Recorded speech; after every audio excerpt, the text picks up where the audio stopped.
नमस्कार। तो उत्तर प्रदेश की राजनीति में एक बहुत दिलचस्प मोड़ आता जा रहा है और वो दिलचस्प मोड़ पश्चिमी उत्तर प्रदेश के पहले चरण के चुनाव के बीच अपना नया आकार ले रहा है। और हम आज की वीडियो में बात करेंगे जयंत चौधरी की।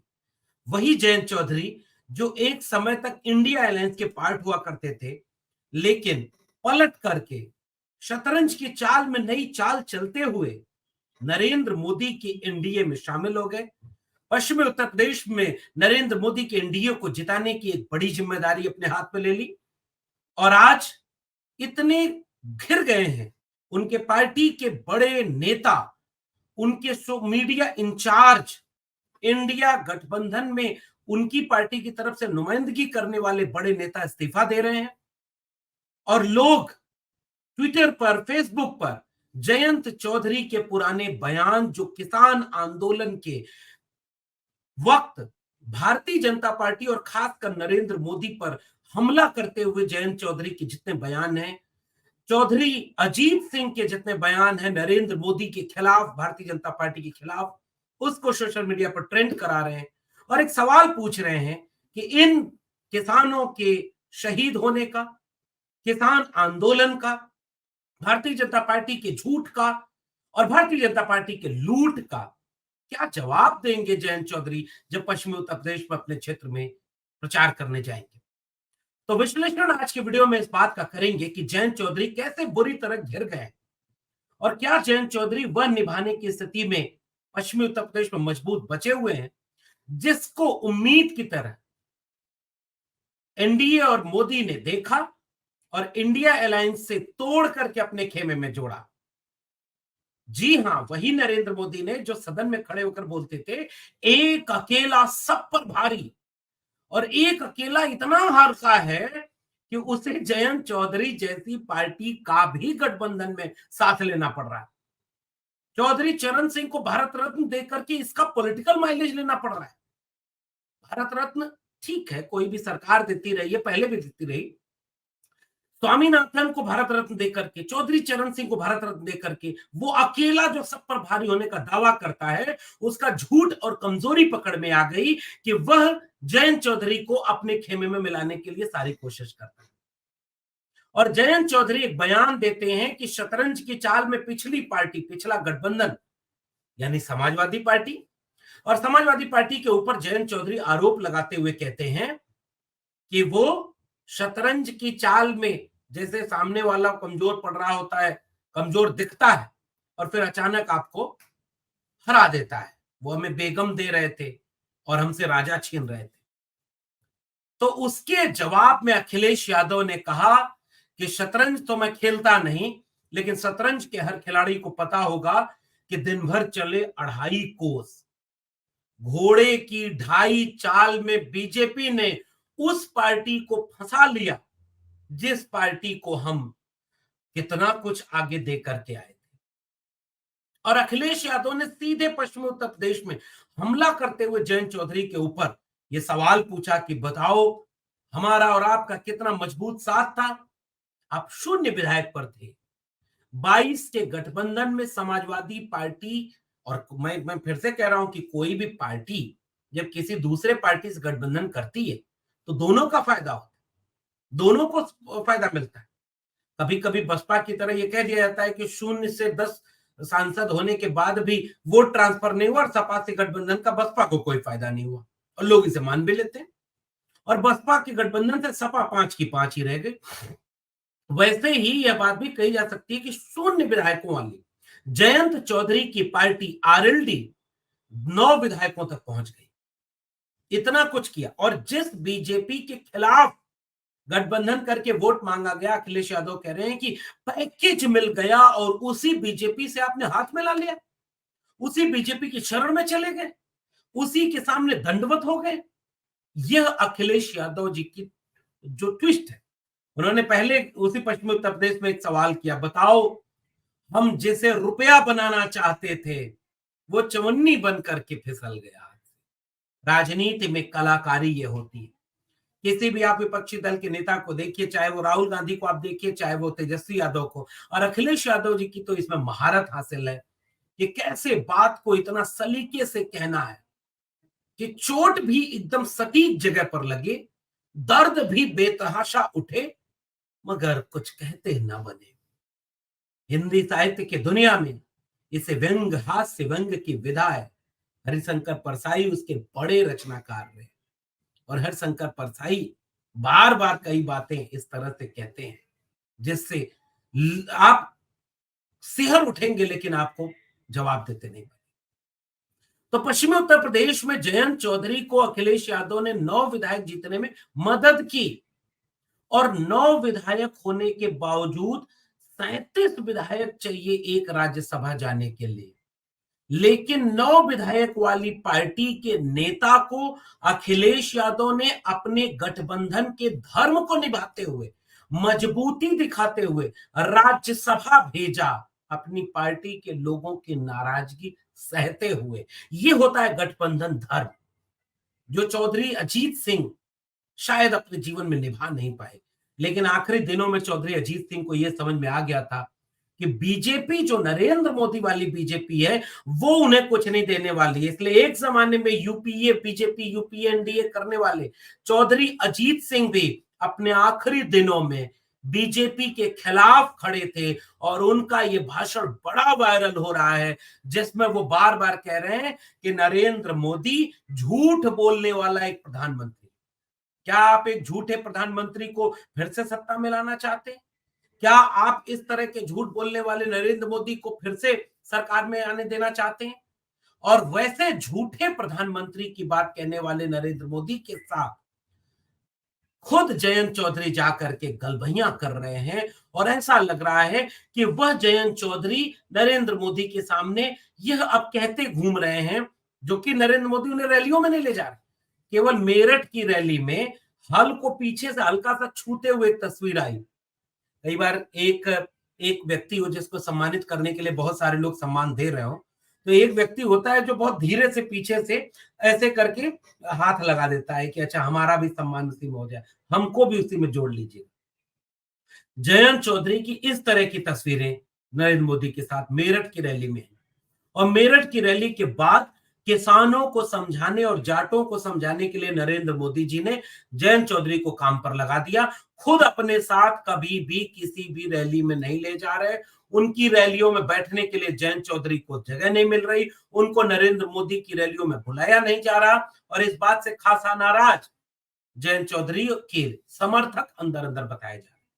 और जयंत चौधरी किसान के आंदोलन पर क्या कहते हैं, उनका पुराना इंटरव्यू लोग वायरल कर रहे हैं कि जिन्होंने 700 किसानों की शहादत करवाई वो किसानों से वोट किस नाम पर मांगेंगे? अगर आज की तारीख में मैं बीजेपी का साथ दे दूं, आज के तारीख में मैं बीजेपी के साथ खड़ा हो जाऊं, हमारे लोग कभी भी ऐसे लोगों को माफ नहीं करेंगे जो किसानों के आंदोलन को कुचलते हुए, किसानों के हक अधिकार की लड़ाई को दबाने के लिए, मुकदमे करने के लिए, आंसू गैस के गोले छोड़ने के लिए। और इस बार तो किसान पहुंच भी नहीं पाए दिल्ली तक। और जयंत चौधरी ये कहते हैं कि इस तरह की चीज को कैसे माफ किया जा सकता है, कैसे हम उन्हें भूल जाएं, कैसे हम बीजेपी का साथ दे दें। और वही जयंत चौधरी आज बीजेपी के लिए वोट मांगते फिर रहे हैं।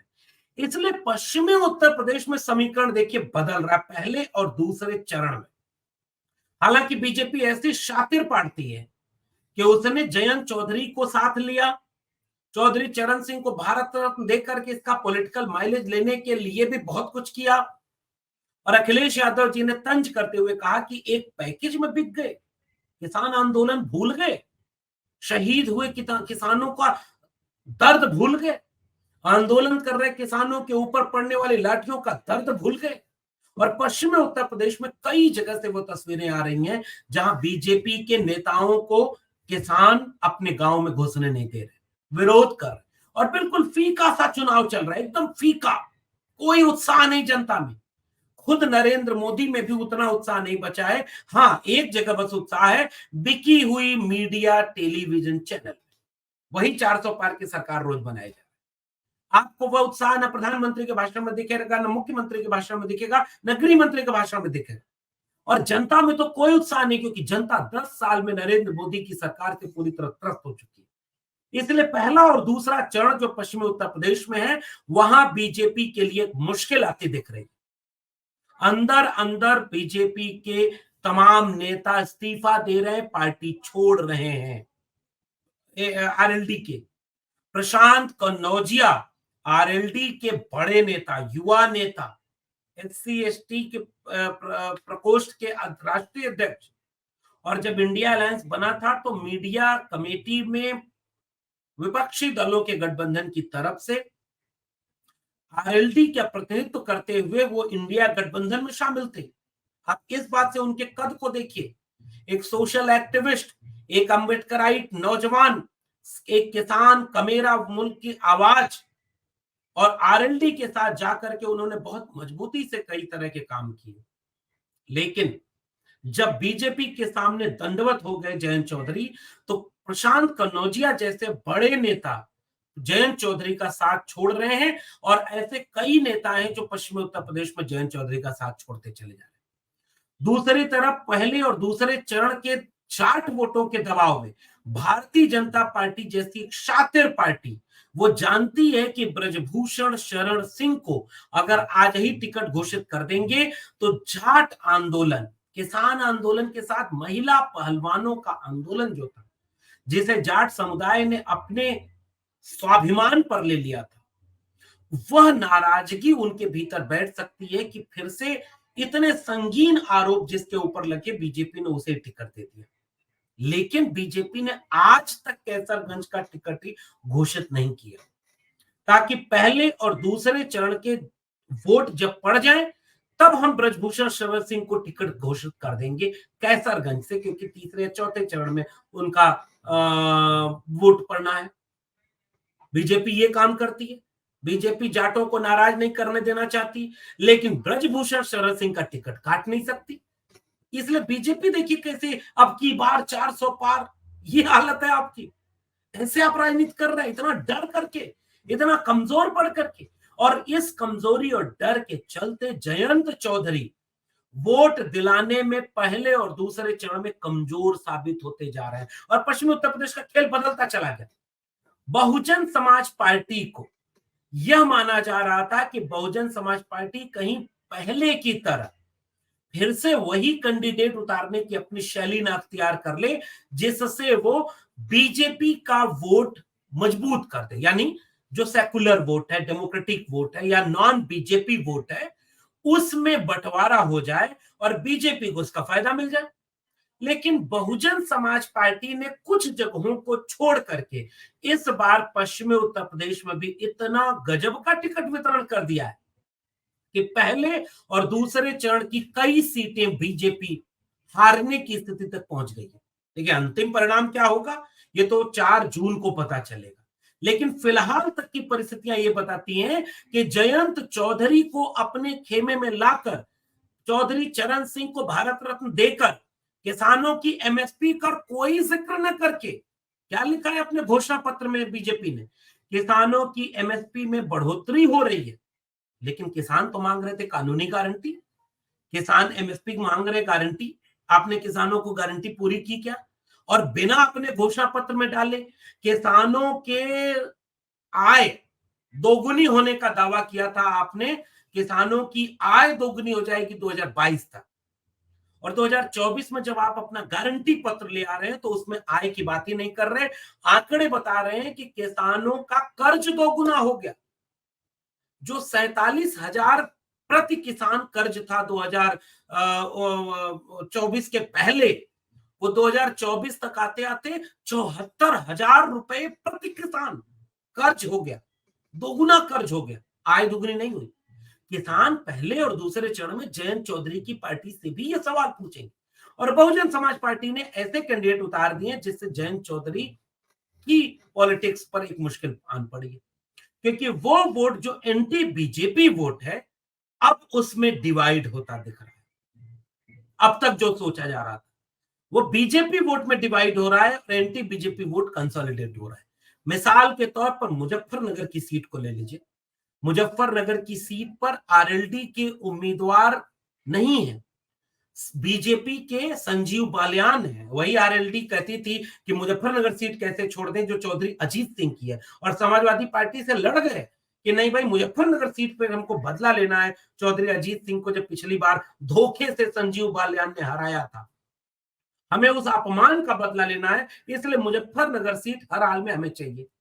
और जैसे ही वो ढाई चाल चलते हुए बीजेपी के साथ अलायंस करते हैं, तो जहां समाजवादी पार्टी 7 सीटें दे रही थी उन्हें, मान लेते हैं कि 2-3 प्रत्याशी उन सीटों पर अपने दे रहे थे, लेकिन बीजेपी ने आपको केवल 2 प्रत्याशी दिया, 2 मिनिस्टर यहां बना दिया, एक आध मिनिस्टर का वादा किया होगा, पैकेज का वादा किया होगा। अखिलेश यादव बार बार कहते हैं पैकेज मिल गया और विचारधारा की लड़ाई खत्म हो गई। प्रशांत कनौजिया ने अपने इस्तीफे में यह बात खुल करके कही है कि जो सरकार दलित विरोधी हो, जो सरकार ओबीसी विरोधी हो, जो सरकार किसान विरोधी हो, जो सरकार नौजवान विरोधी हो, जो सरकार शिक्षा विरोधी हो, उस बीजेपी के साथ हम कैसे साथ दे सकते हैं। आज हमारा नागरिक धर्म कहता है कि आरएलडी से इस्तीफा दें और हम बीजेपी के खिलाफ काम करें। यह कहकर इस्तीफा देने वाले पश्चिमी उत्तर में बहुत सारे लोग, और वो जो लोग इस्तीफा नहीं दिए, जो पुराने कैडर हैं, वो जयंत चौधरी से एक सवाल पूछ रहे हैं कि भैया उसी मुजफ्फरनगर की सीट पर आपने समझौता कर लिया, जिसने चौधरी अजीत सिंह को अपने जीवन के आखिरी चुनाव में बेईमानी करके हराया। आप बोलते थे ये बात, और उस बेईमानी का बदला लेने की बात आप करते हुए अखिलेश यादव से लड़ रहे थे कि नहीं मुजफ्फरनगर सीट तो हमें चाहिए। आपने छोड़ दी नरेंद्र मोदी के सामने, और वो मुजफ्फरनगर सीट छोड़ दी और संजीव बालियान के लिए वोट मांग रहे। तो वहां का अपना कैडर नाराज हो गया कि जिसके लिए 10 साल विरोध में काम किया उसे कैसे हराएं। और अंदर अंदर जयंत चौधरी भी इस बात से नाराज बताए जा रहे हैं कि केवल मेरठ की रैली में कोने से हल थोड़ा सा छूने के लिए फोटो में आए और उसके बाद से बुलाए नहीं जा रहे बड़े बड़े रैलियों में, और यह बात उनके लिए अपमानजनक साबित हो रही है। और इसलिए माना जा रहा है कि जयंत चौधरी भी नाराज बताए जा रहे हैं कि पर्याप्त सम्मान नहीं मिल रहा है। पैकेज पर्याप्त मिल गया होगा तो सम्मान भी आपको चाहिए, पैसा भी लेंगे, पैकेज भी लेंगे, सम्मान भी लेंगे। बीजेपी सब कुछ नहीं देती, इसलिए वह सारी चीजें जो पश्चिमी उत्तर प्रदेश के पहले और दूसरे चरण में अब मुश्किल पैदा करती हुई दिख रही हैं। जयंत चौधरी की पॉलिटिक्स अब ऐसे मोड़ पर है कि बीजेपी उनका इस्तेमाल करने के लिए यूपी में मंत्री पद या केंद्र में मंत्री पद तो दे दे, लेकिन अब उन्होंने अपने राजनीतिक फैसले से अपनी पूरी पॉलिटिक्स को आगे के लिए संकट में ग्रस्त कर दिया है। और तमाम लोग बीजेपी के समर्थन में प्रचार करने से जाने से इतराज कर रहे हैं, असहज हैं, इसलिए वो उत्तेजना नहीं दिख रही है। आरएलडी आई रे वो गाना नहीं बज रहा है, क्योंकि आरएलडी के नेता ने पैकेज के सामने अपने जमीर, अपनी लड़ाई, अपने विचारधारा, चौधरी चरण सिंह के सपनों का भारत की टाटा बिरला की जागीर नहीं, ये भारत देश हमारा है, आज अंबानी अडानी की जागीर बनाने वाले लोगों के साथ खड़े हो गए जयंत चौधरी। इस तरह के बदले हुए परिदृश्य में ऐसा क्लियर दिख रहा है कि पहले और दूसरे चरण में बीजेपी मुजफ्फरनगर सीट हो, कैराना सीट हो, पीलीभीत सीट हो, बिजनौर की सीट हो, सहारनपुर की सीट हो, कम से कम इन 5 जगहों पर सीधे सीधे बीजेपी मुश्किल में फंसती दिख रही है। और अगर यही चुनाव परिणाम में तब्दील हुआ तो जयंत चौधरी का क्या होगा, ये आरएलडी के लोग भी बेहतर समझते होंगे। आपको ये बातचीत कैसी लगी नीचे कमेंट बॉक्स में जरूर बताइएगा। फिर मिलेंगे किसी और टिप्पणी के साथ, तब तक के लिए बहुत बहुत धन्यवाद।